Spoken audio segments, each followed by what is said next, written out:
Halo, jumpa lagi di channel 0 per 0 dengan saya Pak Git.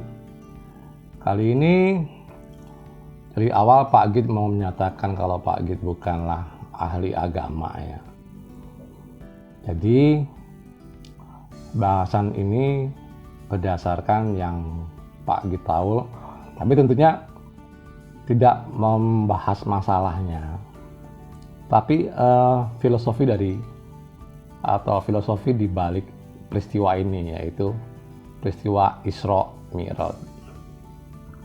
Di awal cerita ini Pak Git akan melihat dari dua sudut sisi pandang gitu ya.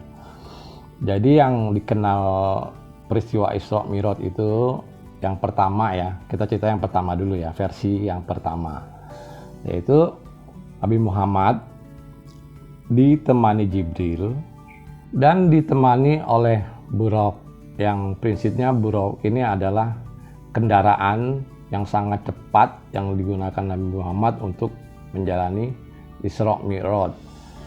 Dalam bentuknya ada yang menggambarkan itu seperti kuda terbang ya, kuda terus bersayap. Terus ada lagi yang menggambarkan seperti kuda terbang tapi kepalanya wanita. Ya udahlah, ini cuman isu aja gitu, yang isu Buraq itu seperti apa kita lah lewatkan aja lah isu ini. Yang jelas ditemani oleh Buraq gitu. Hingga dari perjalanan pertama adalah Masjidil Haram sampai ke Masjidil Aqsa, di mana di Masjidil Aqsa itu nanti Nabi Muhammad itu dibelah dadanya oleh Jibril, dibersihkan lagi hatinya untuk yang kedua kalinya ya, karena dulu waktu umur 4 tahun juga pernah dibedah gitu kan. Akhirnya dibedah lagi karena mau bertemu dengan Sang Pencipta. Oke, lanjut ya. Dalam Masjid Aqsa ini perjalanannya pertama adalah ke langit lapis pertama. Langit lapis pertama itu bertemu dengan Nabi Adam gitu. Nah di situ Nabi Muhammad sempat bertanya kepada Jibril, itu siapa gitu. Oh itu Nabi Adam. Nah di sisi kanannya Nabi Adam itu banyak orang yang tersenyum gembira gitu ya, sedangkan di sisi kirinya ada yang tersiksa. Oke. Kemudian Nabi Adam pun menyapa Nabi Muhammad. Lanjut dengan lapis kedua, ketemu Nabi siapa lagi saya juga nggak begitu hafal, sampai yang keenam itu ketemu di lapis langit yang keenam, ketemu dengan Nabi Musa. Nah, disinilah kemudian setelah lapis keenam, kemudian berangkat lagi ke lapis ketujuh, yaitu Sidratul Muntaha. Nah, dari situ Nabi Muhammad itu mendapatkan perintah sholat 50 kali dalam satu hari satu malam. Kemudian pas mau balik lewat lapis ke-6 ditanya oleh Nabi Musa, apa yang kamu dapatkan gitu kan? Apa yang diperintahkan oleh Allah untukmu? Kemudian Nabi Muhammad menjelaskan kalau dia mendapat perintah untuk dalam satu hari satu malam itu melakukan sholat 50 kali. Kemudian kamu minta keringanan lah, kata Nabi Musa. Gak mungkin umatmu sanggup untuk melakukannya. Kemudian kembali lagi Nabi Muhammad kembali ke Sidratul Muntaha, dan sebelumnya dia bertanya kepada Jibril, gimana kalau antar saya lagi balik ke sana? Oh nggak apa-apa gitu, semua terserah kamu. Berangkatlah balik ke Sidratul Muntaha, dapat keringanan 25 kali. Kemudian turun lagi ke lapis ke-6, ketemu lagi nama Nabi Musa. Nah di situ Nabi Musa juga bilang, nggak mungkin umatmu sanggup melakukan sholat dalam sehari 25 kali. Minta lagi keringanan katanya. Oke, dia balik lagi yang untuk kedua kalinya, kembali lagi dan diberi keringanan 5 kali dalam 1 hari 1 malam. Kemudian kembali lagi ke lapis ke-6, ketemu Nabi Musa lagi. Nabi Musa masih tetap bersikukuh untuk minta gitu, minta keringanan kepada Allah lewat Nabi Muhammad gitu, karena umatnya juga mungkin tidak sanggup untuk melakukan 5 kali dalam 1 hari 1 malam itu. Tapi permintaan Nabi Musa kali ini ditolak oleh Nabi Muhammad, dan kemudian intinya dialah kembali lagi ke Makkah gitu. Cerita yang versi pertama. Dalam versi yang kedua yang dibahas adalah Isra itu, proses Isra atau berpindahnya dari Muhammad itu pergi kemana, dari Mekah ke, dari Masjidil Haram ke Masjidil Aqsa atau dari Mekah ke Madinah itu turunnya adalah surat Al-Isra ya. Al-Isra itu turun pada tahun kedua setelah Muhammad diangkat menjadi Rasul gitu. Setelah menjadi Nabi Muhammad, nah turunlah surat Al-Isra itu bentuk perintah hijrah dari Mekah ke Madinah. Sedangkan peristiwa Mi'raj itu adalah 11 tahun, selisih 11 tahun setelah Muhammad diangkat, 11 atau 12 tahun lah gitu ya, setelah Muhammad itu diangkat menjadi Rasul. Nah, surat yang mendasari dari Mi'raj ini adalah An-Najm ya. Jadi An-Najm itu turun di tahun ke-11 setelah Muhammad diangkat menjadi Rasul.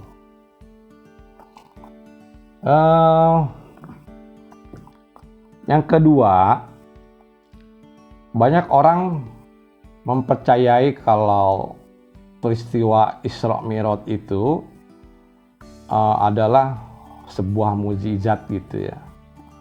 Nah, kalau mukjizat, kita bicara mukjizat ya. Mukjizat ini adalah substansinya adalah melanggar hukum alam. Artinya melanggar kebiasaan yang terjadi.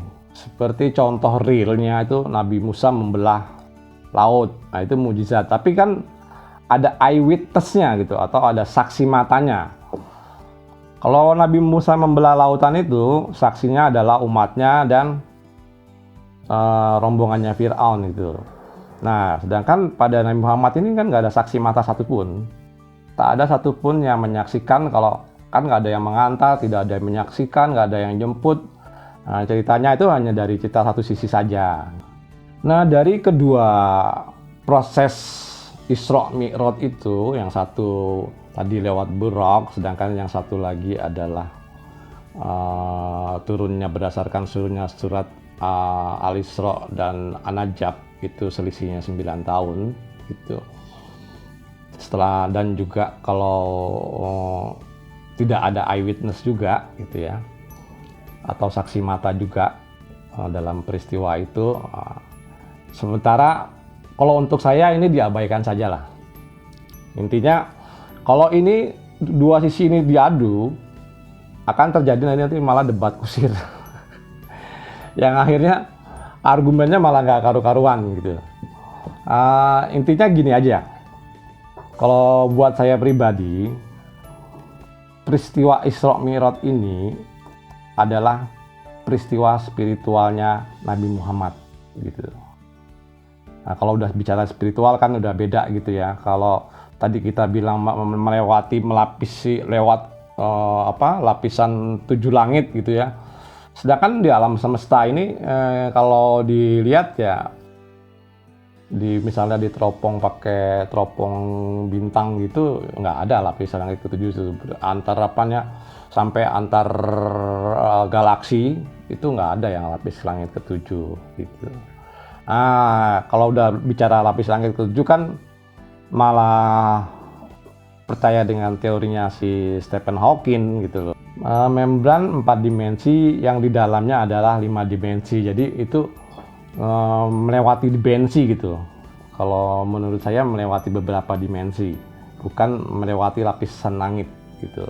Tapi ya kalau itu dibahas kayak tadi terus, nanti akhirnya ya jadi debat kusir gitu. Dan kita tutup tadi ya. Nah, intinya kita tutup ini masalah dua versi ini.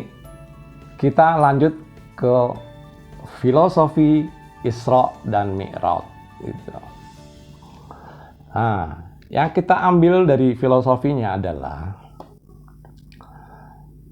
di situ Nabi Muhammad mendapatkan perintah spiritual untuk mengerjakan sholat. Ya, sholat itu ya seperti yang diajarkan pada umumnya lah, karena juga saya tidak akan menjelaskan itu. Intinya di dalam kitab suci Al-Quran itu juga dijelaskan kalau sholat itu mencegah pekerjaan keji dan munkar. Jadi intinya adalah di situ. Ya. Jadi pekerjaan yang keji dan munkar itu apa sih? Nah, seperti korupsi, ya. Kemudian membohongi orang, menganiaya orang lain, dan sebagainya. Masih banyaklah kegiatan yang sifatnya keji dan munkar gitu. Jadi dalam mengaplikasikan sholat itu di dalam kegiatan sehari-hari, kalau orang yang sholatnya benar, kelihatan dalam kehidupan sehari-harinya. Dia tidak menganiaya orang lain, nah, kedua juga membantu orang lain, dia tidak memberatkan orang lain, tapi meringankan orang lain. Nah, di situ kelihatan hasilnya dari situ.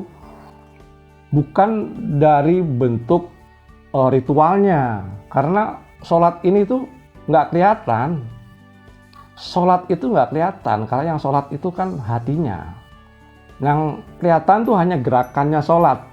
Nah, ini juga tentang filosofi juga gitu. Jadinya yang kelihatan itu ada, oh si A lagi sholat atau si B tidak sholat, itu karena gerakannya. Karena si A melakukan gerakan sholat dan B tidak melakukan sholat. Tapi dalam kegiatan sehari-hari atau sifatnya yang muncul dalam sehari-hari, misalnya si A yang sholat tadi melakukan korupsi, sedangkan si B ini tidak melakukan korupsi, jadi secara filosofi kita ambil justru B yang melakukan sholat gitu. Karena aplikasi atau implementasinya hari-hari itu si B ini adalah tidak melanggar pekerjaan keji dan munkar. Jadi itu filosofi ya. Kita membahas secara jernih dan yang kita bahas adalah filosofinya. Itu kita ambil ini ya, kayak filosofi yang pertama lah gitu. Yang filosofi yang kedua yaitu tadi, kenapa untuk mendapatkan perintah sholat itu harus melakukan hubungan horizontal dulu. Hubungan horizontal sini ada filosofinya itu, mengapa sih dia harus dari Mekah ke Madinah dulu? Itu kan hubungan horizontal dulu. Mengapa nggak dari Mekah langsung ke lapis ke-7 gitu, ke Sidratul Muntaha? Kenapa harus lewat dulu ke Masjidil Aqsa? Nah, ini filosofinya adalah sholat itu adalah yang pertama itu kita melakukan hubungan sosial. Ya tadi itu hubungan sosial yang baik gitu ya. Dengan melakukan hubungan yang baik, yaitu tadi tidak menyakiti sama manusia, menghindari pekerjaan keji dan munkar, tidak korupsi dan sebagainya. Nah, otomatis ini kalau ini sudah dilakukan, melakukan hubungan horizontalnya lebih mudah. Tuh. Jadi kalau kita memaksakan hubungan horizontal dulu, yang akhirnya kita tidak peduli terhadap masyarakat atau teman kita atau hubungan horizontal atau hablum minan nas, ini adalah sholat yang membahayakan nanti itu. Kalau menurut saya, kalau menurut pendapat teman-teman itu berbeda, ya silahkan saja gitu kan, tulis di komen untuk saya. Jadi kita ambil kesimpulannya, filosofi sholat ini Yang pertama, jadi mengerjakan sholat itu mencegah hasilnya, mencegah kerjaan tidak mungkar. Jadi kalau orang yang sudah benar-benar melakukan sholat itu, yang pasti tidak akan korupsi gitu loh.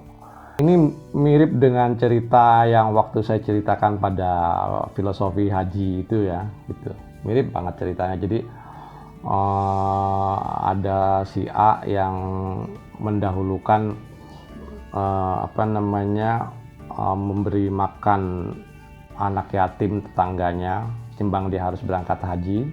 Jadi dia menggagalkan berangkat haji, malah dia yang mendapatkan berkah haji. Gitu. Oke, untuk sementara ini episode ini saya cukupkan sekian dulu, dan saya berharap sekali kepada teman-teman untuk berkomentar dan memberi kritik dan saran kepada saya. Oke, terima kasih.